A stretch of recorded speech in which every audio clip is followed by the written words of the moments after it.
नमस्कार, मैं मोहम्मद सैनुर हसन और आप देख रहे हैं क्राइम जासूस। बीते काफी दिनों से देखा जा रहा है कि हाथी नाला से अनपरा, खास करके पिपरी व रेणुकूट में आए दिन जाम देखने को मिलता है। अनपरा से हाथी नाला पर लग रहे इस जाम का कारण उस पर परियोजनाओं, कंपनियों की ओवरलोड राख से लदी बड़ी गाड़ियां चलना है, जिसके कारण आए दिन जाम की स्थिति उत्पन्न होती है तथा दुर्घटनाएं भी हो रही है, जिससे आम जनमानस को काफी असुविधा हो रही है। जिसके समाधान हेतु जिलाधिकारी सोनभद्र श्री बीएन सिंह व पुलिस अधीक्षक सोनभद्र श्री अशोक कुमार मीणा द्वारा संयुक्त रूप से एनटीपीसी शक्तिनगर में परियोजनाओं कंपनियों के अधिकारियों के साथ मीटिंग की गई। मीटिंग के दौरान परियोजनाओं कंपनियों के अधिकारियों को यह निर्देश दिए गए कि परियोजना से निकलने वाली गाड़ियों को ओवरलोड न किया जाए, एक दिन में एक सीमित मात्रा में ही गाड़ियों को छोड़ा जाए, गाड़ियां सड़क पर न खड़ी हो।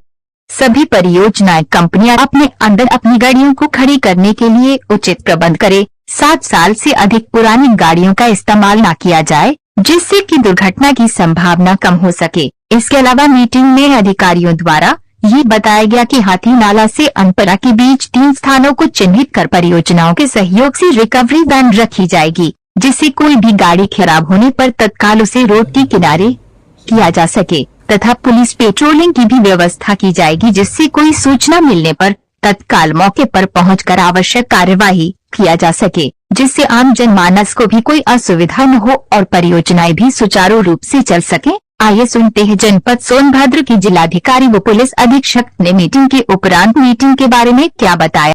ये था कि इस क्षेत्र में जो बड़ी गाड़ियां हैं परिवहन को उन्हें रेगुलेट करना, क्योंकि काफ़ी दिनों से देखा जा रहा है कि अनपरा से लेकर के हाथी नाला तक जो रास्ता है उस पर ट्रांसपोर्टर्स की बड़ी गाड़ियां चल रही हैं, जिसके नाते दुर्घटनाएं भी हो रही हैं और रोड जाम की स्थिति है। उसको कैसे रेगुलेट किया जाए, क्योंकि शक्तिनगर क्षेत्र में बड़ी बड़ी परियोजनाएं स्थापित हैं और उनके वाहन आने जाने से दिक्कतें हो रही हैं, तो उन्हें एक ऐसा समाधान, अस्थायी समाधान दिया जाए जिससे नागरिकों को भी सुविधा हो और परियोजनाएं भी अपनी गति से चल सकें, इसलिए ये प्रयास किया। सर, किन किन बिंदुओं पे बात हुई?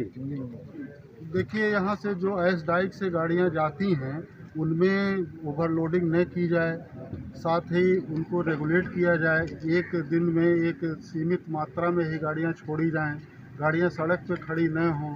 सभी संस्थाएं अपने अंदर गाड़ियों को खड़ी रखने की व्यवस्था का प्रबंध करें। इन सब चीज़ों पर डिस्कशन हुआ है।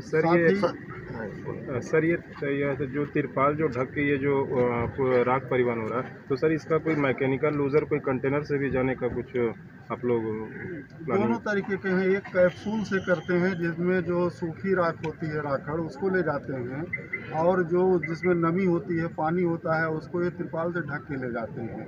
ये किया गया है कि ये सुनिश्चित किया जाए कि 7 साल से पुरानी गाड़ियाँ इस कार्य में न लगाई जाए, जिससे उनके दुर्घटना होने की कम संभावनाएं हों।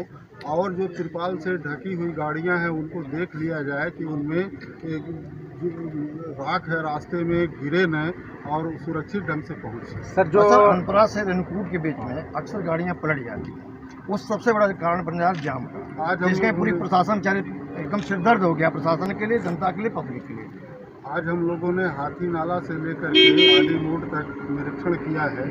3 स्थान ऐसे पाए गए हैं जहां पर इन संस्थाओं के सहयोग से रिकवरी वैन रखी जाएंगी, जिससे अगर कोई गाड़ी खराब हो जाती है तो उसको सड़क के किनारे लगाया जा सके। और इसके अलावा पुलिस पेट्रोलिंग की भी व्यवस्था की जाएगी, जिससे कोई सूचना मिलने पर तत्काल पुलिस वहां पहुंचे और उन्हें किनारे पर खड़ी करा दे। सर, ओवरलोड के लिए क्या इन लोगों को बंदिश दिए हैं, और क्या क्योंकि राख में सारी गाड़ियां ओवरलोड चलती हैं? नहीं, ये कहा गया है कि जहां से गाड़ियां उसमें राख भरी जाती है वहीं से ओवरलोड न निकलें।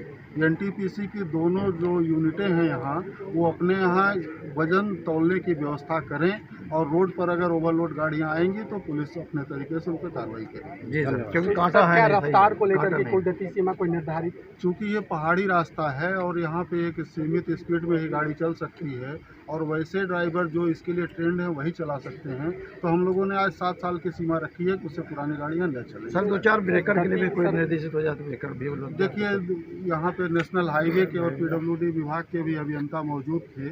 उनसे कहा गया है कि वो रास्ते में जहाँ तीक्ष्ण मोड़ हैं उनमें वो साइनेज लगाएं और रेडियम लाइट लगाएं, जिससे चालकों को पता चल सके कि हमें कहाँ मुड़ना है। और भी बहुत से प्रबंध हैं जो हम लोग कर रहे हैं, आपको जल्दी ही इसके परिणाम दिखेंगे। लेकिन सर यातायात विभाग कितने वाहन निकल रहे हैं? अरे यातायात विभाग से तात्पर्य दो चीजें हैं, एक तो पुलिस का ट्रैफिक विभाग, दूसरा ARTO। नहीं यातायात सड़क पे लगा रहा था, कहाँ दोनों दिखाई लोग देगा? को लगाया गया है। और चूंकि संसाधन सीमित हैं पुलिस विभाग के भी और 2 ARTO हमारे यहाँ हैं, तो उन्हें अक्सर यहाँ भेजा जाता है कि वो चेक करें। लेकिन जब तक चीज़ें रेगुलेट नहीं होंगी कायदे से, वो केवल चालान करके इसको कंट्रोल नहीं कर सकते। सर 500-600 गाड़ियाँ जो हैं अभी अंदर यार्ड में है, राख वाली। अच्छा 2-4 दिन में जो है दिवाली है, तो उनको जो रोका गया है क्या जाने के लिए उनको आदेश, चूँकि ट्रांसपोर्टर बाहर थे तो उन लोगों से जो बात हुई? हाँ, ये क्योंकि ड्राइवर फंसे है कि जो मुख्य त्यौहार पर्व हैं, काफ़ी लोग सड़क पर आते हैं, खरीदारी करते हैं। उस अवधि में ये नियंत्रित किया गया है कि उस अवधि में जो बड़े वाहन हैं सड़क पर नियंत्रित रूप से जाएं। उन्हें पहले कुछ शासन दे दिया गया है और इसके अलावा ऐसी कोई रोक नहीं है, रेगुलेट किया गया है बस। जी धन्यवाद सर। ट्रैफिक का भी जो है ध्यान दे रहा है, इस हिसाब से कोई अगर आप लोग प्लानिंग करते तो इस तरह की गंभीर समस्या नहीं होती। देखिए ऐसा है कि आप जो बात कर रहे हैं वहाँ का जो रोड है वो थोड़े अलग हैं, हमारे यहाँ के रोड हैं वो थोड़े अलग हैं जी। यहाँ पर जो ब्रेकडाउन होता है वो घाटी है, चढ़ाई है, उसकी वजह से ब्रेकडाउन होते हैं। तो इसके लिए आज काफ़ी विस्तृत रूप से सभी जितने भी परियोजनाएं हैं उनके सीनियर अधिकारी भी यहाँ पे थे, जो विभाग हैं संबंधित वो भी यहाँ पे थे, RTO भी यहाँ पे थे, पुलिस विभाग से हैं ही, DM साहब स्वयं यहाँ पे हैं। तो आज हमने एक विस्तृत चर्चा की है और गाइडलाइन भी दी गई है, उनकी तरफ से फीडबैक मिले हैं और हमारी तरफ से बताया गया है। उसमें टाइम सेट किया गया है और अब ऐसी मीटिंग हर महीने हुआ करेगी बिल्कुल इस एरिया के लिए।